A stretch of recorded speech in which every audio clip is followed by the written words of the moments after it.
તો ભુજિયા ડુંગરની તળેટીમાં નાગપંચમીના રાજવી પરિવાર દ્વારા પૂજા અર્ચના કરવામાં આવી હતી। આજે રાજવી પરિવાર દ્વારા ભુજંગ દેવની પૂજા વિધિ કરવામાં આવી। નાગપંચમીની ભુજ સહિત સમગ્ર કચ્છભરમાં ઉજવણી કરવામાં આવી હતી।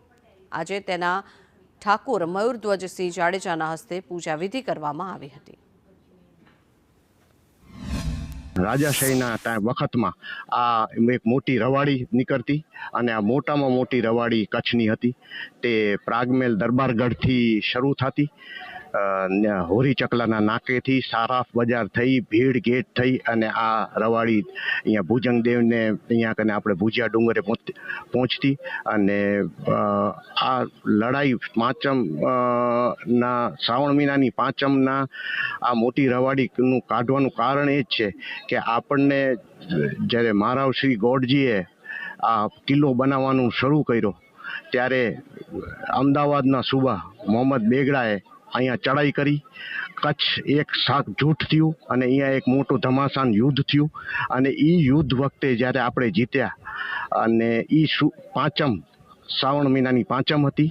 કચ્છના મહારાણી પ્રીતિદેવીના આદેશ અનુસાર આજે તેરા ઠાકોર મયુરધ્વજસિંહ દ્વારા નાગપંચમીની પૂજા અર્ચના કરવામાં આવી છે અને રાજાશાહી હતી ત્યારે પણ આ પરંપરા ચાલુ હતી અને આજે લોકશાહીમાં પણ આ પરંપરા ચાલુ છે।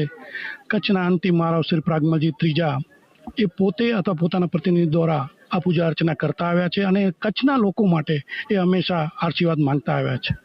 આજે કચ્છના મહારાણી પ્રીતિદેવીએ પણ ત્યાં બોમ્બે પધાર્યા હોવાથી ત્યાંથી પણ કચ્છના લોકો માટે શુભેચ્છા પાઠવી છે અને ખાસ કરીને આજે નાગદેવતા પાંચમના દિવસે આપણે સૌને શુભેચ્છા પાઠવી છીએ। અને વર્ષોથી આ પરંપરા સાચવી આવેલા છે અને વર્ષો સુધી આ રહેશે જ।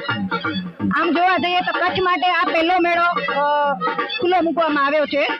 નાગપંચમીના દિવસે રાજવી પરિવારના પ્રાગમલજી ત્રીજાના કુંવર એ આ પૂજા કરવા પણ આવે છે। તો દરેક શ્રદ્ધાળુઓ તમને અહીંયા જોવા મળે છે અને સાથે સાથે મંદિરની આજુબાજુનું જે પરિસર છે એ એકદમ નયન રમ્ય લાગે છે। એટલે આમ તો બહુ જ મજા આવે છે, તમે અહીંયા મંદિરે આવો એની સાથે સાથે પૂજા આ તે બધું આપણે લોકો વર્ષોથી જે પરંપરા ગોઠવેલી છે એ વર્ષોથી પરંપરા મુજબ બધા ભાવિ ભક્તો દર્શન કરવા આવે છે।